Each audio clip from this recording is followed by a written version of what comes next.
अधर्मी और धार्मिक, इनमें दोनों में फर्क क्या है? धार्मिक किसको कहते हैं और अधर्मी किसको कहते हैं? धार्मिक और अधार्मिक, जी धर्मी और अधर्मी जी किसे कहते हैं? जी जो दूध पीता हो जी वो तो धार्मिक है, जी जो शराब पीता हो वो अधार्मिक है, जी जो गाय को माता मानता है जी वो धार्मिक है, जी जो गाय की हत्या करता है वो अधार्मिक है। जी जो जीव मात्र में दया रखता हो, सबके प्रति दया, जी जो चींटी से लेकर हाथी तक पर दया करता हो, सब पर दया का भाव जिसका है वो धार्मिक है। और जो क्रूर है, जो सबको मारना चाहता है, काटना चाहता है, वो अधार्मिक है। जी। अब जानना ये चाहता हूँ जी कि बताया जाता है, आप ही कहते हैं कि किसी की हत्या या किसी के बुरा नहीं सोचना चाहिए। जी इसका मतलब है कि अक्सर हमने देखा है भजनों में या आखिर में पूजा में होता है कि अधर्म का नाश हो। हाँ, तो अधर्म में कौन लोग आते हैं? अधर्म में वो सब लोग आते हैं जो गलत काम करते हैं, मतलब पूरी दुनिया में। जी। तो उनका नाश करना, ये कहना ये उचित है? क्या नाम है आपका? हयात मोहम्मद शौकत। हयात मोहम्मद शौकत जी।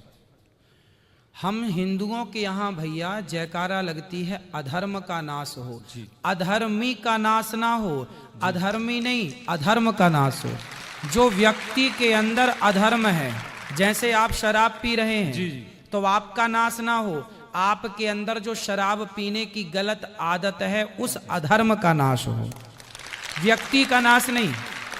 समझो आप, जी व्यक्ति का नाश नहीं बोला गया, जी जी व्यक्ति का नाश हो ऐसा नहीं, अधर्म का। अधर्म मतलब अधर्म करने वाले, जैसे अधर्म गलत सोच, गलत विचार। जैसे दूध पीना धर्म है, शराब पीना अधर्म है, तो शराब मत पी भैया, पी रहा है तो छोड़ दे और दूध पर आ जा। तो अधर्म का नाश हो का मतलब है व्यक्ति का नाश नहीं, व्यक्ति के भीतर की बुराई। इसलिए तो सनातन संस्कृति श्रेष्ठ है मेरे भाई, कि हम हिंदू, हम सनातनी व्यक्ति का नाश नहीं चाहते, उसके अंदर की बुराई का नाश चाहते हैं। थोड़ा सा और समझ चाहूंगा मैं। जी। अगर आपकी नज़र में इसका अर्थ मैं इतना समझा हूं, बड़े ही मतलब रेस्पेक्टली आपसे कह रहा हूं मैं, जी कि सनातन धर्म बहुत अच्छा है। जी इसका अर्थ यही समझ पाया हूं मैं, जी जी कि इसमें किसी की हत्या नहीं चाहते। बिल्कुल बिल्कुल। फिर हमारा देश ऐसा क्यों नहीं करता?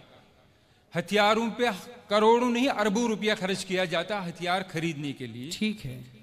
किस लिए खरीदा जाता है हथियार जी गुरुजी? जी कि हम दुश्मन से अपनी सुरक्षा करें। बिल्कुल बिल्कुल। फिर ऐसा क्यों नहीं करते कि हम लोग सबको कहें, अगर मुझे कोई मारने आए, जैसे आप कहते हैं कि हत्या पाप है, अगर मुझे कोई मारने आए, कत्ल करने आए, क्या मैं उससे ये कहूं कि भैया मैं सनातनी हूं, तुम मुझे मार दो मगर मैं तुम्हारे ऊपर हाथ नहीं उठा सकता? ना। अरे भाईजान, अगर आपको इतनी छोटी सी बात जाननी थी हमसे पूछ लेते। महाराज जी को इतनी छोटी बात पूछने की क्या जरूरत है, हम ही बता देते। अगर आपके पीछे कोई पड़ा आपको मारने के लिए, आपका हत्या करने के लिए, भाई साहब आप उसके सामने थोड़ी खड़ा कहोगे आओ हमको मान लो हम सनातनी। ना भैया, हमारे शास्त्रों में बताया गया कि अगर आपको कोई मार रहा है, कोई अधर्म कर रहा है, कोई अन्याय कर रहा है, भाई साहब उसके सामने खड़े हो जाओ, निर्भय, उसमें कोई पाप नहीं होगा। क्योंकि भाई साहब जो अन्यायकारी उसको मारना भाई साहब पुण्य होता है। अब तुमको मारने आ रहा भाई साहब, तुम खड़े हो जाओ कि नहीं हम सनातनी में नहीं। क्योंकि हमारे हिंदू धर्म में देखो कि हमारे जितने देवी देवता हैं सबके हाथ में अगर किताब है ज्ञान वाली, दूसरे हाथ में शस्त्र है। मतलब जिसकी जब जरूरत हो भाई साहब इस्तेमाल कीजिए। और जब तुम कह रहे दया किसके साथ निभानी चाहिए, दया उनके साथ निभानी चाहिए जो भाई साहब दया के काबिल हो।